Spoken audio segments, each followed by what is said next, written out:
So if you take Minecraft, then take Trove and you make them have a baby, by force naturally, they're not gonna do it on their own, you'd have SkySaga, a weird Franken hybrid that's actually a lot of fun and extremely well polished for an alpha. I especially like the cartoony art style. Oh god, where are my arms and legs? The game is basically the other two I mentioned, but with a strong emphasis on adventure, which you'll do with other people in procedurally generated worlds, or as they call them, adventure.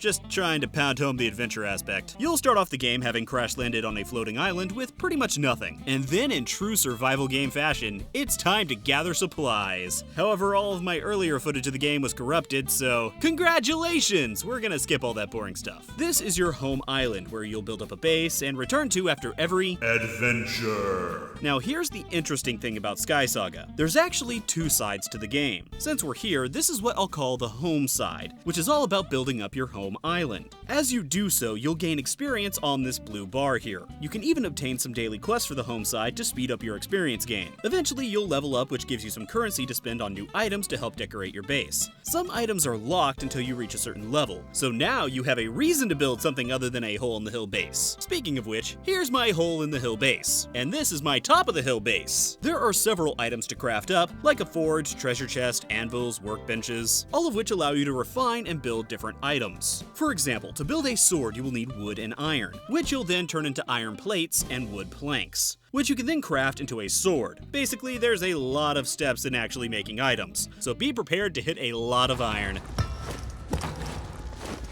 Adventure. This brings me to the second side of the game, the adventure side. After gathering up some keystone fragments, you can create a keystone, which will open up a portal to a new world. Of course, you may want to pick up some daily quests first though. Keystones are separated by color, which are actually your biomes. There's green for forest, yellow for desert, and white for a wintry paradise.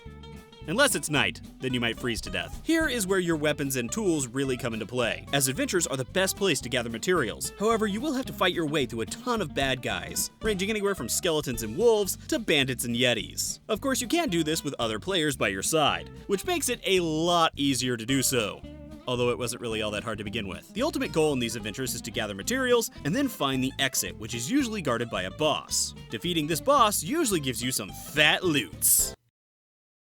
Oh god. And for every enemy you kill, resource you gather, and adventure quest you complete, you gain experience on this green bar here. Eventually you'll level up, unlocking new recipes and items for you to craft, like new armor, weapons, and tools. It's an interesting progression system for a game like this and makes it more like an MMO than a survival game. Although I'm not really sure you can call it a survival game. I never died, except once. Stupid desert heat. If you're gonna kill me, couldn't you at least make me burst into flames or something cool? There are really only a few things about the game I don't like at the moment. For one, if you want to build something while on an adventure, you'll either need to drag a workbench, forge, and anvil with you, or you'll need to get the materials to build them. And you also can't use other people's stuff. You will have to build or supply your own. Even campfires. Freaking campfires! What the hell, game? It's a campfire! Let other people use it! It's not like it's a toothbrush or underwear or a wife. And honestly, that's it for now. The game is still in alpha, so there's a lot that will likely be added, but right now, it's a fun little game to play with your friends. Just go out, explore, build, and generally have a good time. Although a bit more challenge would be nice. I felt like I was playing the game on easy mode the whole time. Don't be afraid of difficulty, devs. There is a whole series of games based on it, and they're doing alright for themselves. Although that might kind of conflict with the cutesy graphics, but I think that would just make the game that much more awesome. Heck, the characters are already missing limbs. It can't be that much harder to let us lop them off completely.